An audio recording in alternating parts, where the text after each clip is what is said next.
Getting to know each other under our skin means to me that first impressions aren't always what you would assume, and it takes time to get to know someone and to dig deeper into their lives. I think it's important when you're meeting someone not to judge them from what you see, and what you see is their race, their gender, their age.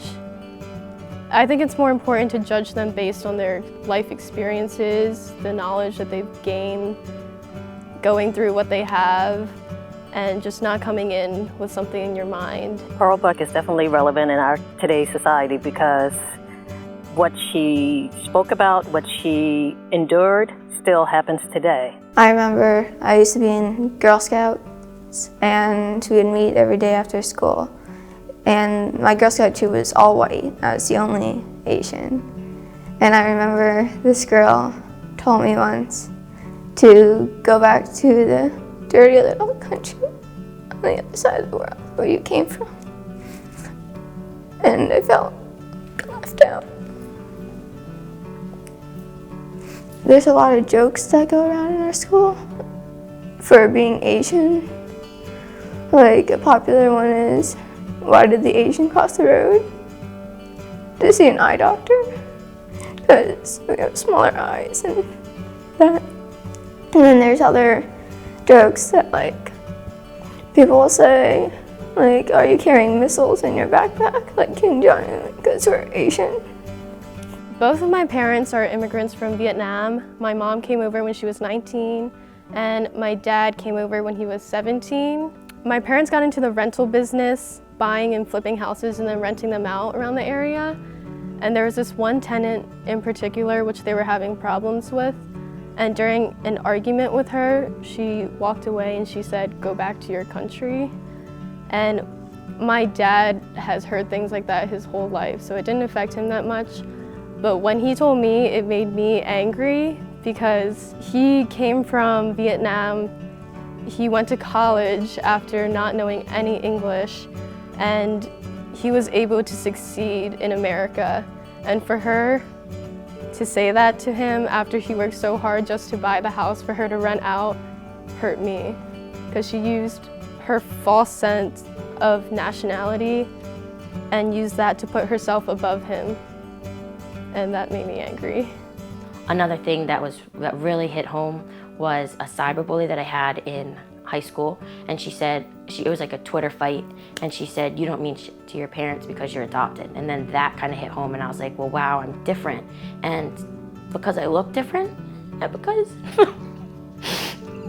like I'm Asian on the outside, I don't mean something to my parents, but they actually went out of their way. They went out of their way, so they care about me a lot more than some parents, because I wasn't an accident. Maybe I was an accident in my Korean mother, and it wasn't meant to be, but I mean something here. My mom went out of her way, my dad went out of his way to open up their family and their arms to somebody like me and their family. When we attended the training at Pearl Buck, we shared a lot of stories back and forth. And one of the ones that I told was about a time that I was attending a bank function at a country club. And when I left the club in the evening, my car was parked behind the building. And I heard footsteps behind me, and I heard a voice say to me, "Excuse me, ma'am, I don't want to scare you." And when I turned around, it was an African-American worker from the country club. And my heart just stopped. And I realized at that moment that he had a particular reason for not wanting to scare me. The protection and the way that he had to go through life is simply startling and stunning to me, and it hurts. My name is Stephanie Severiano, and I am the Child Sponsorship Manager for Pearl S. Buck International. My recent trip to the Philippines was a wonderful experience. I Because of that trip, I'm able to do my job better. I was able to see how these children live. I've never seen poverty like that before in my life. But I knew they were impoverished, and I kept thinking, oh, these poor kids, they have nothing. They're, oh, everybody must be so sad over there. Oh, and all we do is, oh, they're so poor. That's not the way it was when I went. They don't sit there their whole lives going, woe is me, oh, this is so horrible.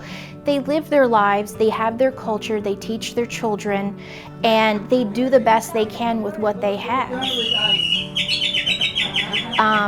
We give them the opportunity to do a little bit more for their children and give them the opportunities to go to school and be healthy and live a good life. So yeah, you have that snap judgment when you see those pictures, and it's always, oh wow, that's so sad, look how sad, look how poor they are. But in actuality, they're thriving, wonderful people with a culture and a proudness about them that it's insulting to sit there and think that about them.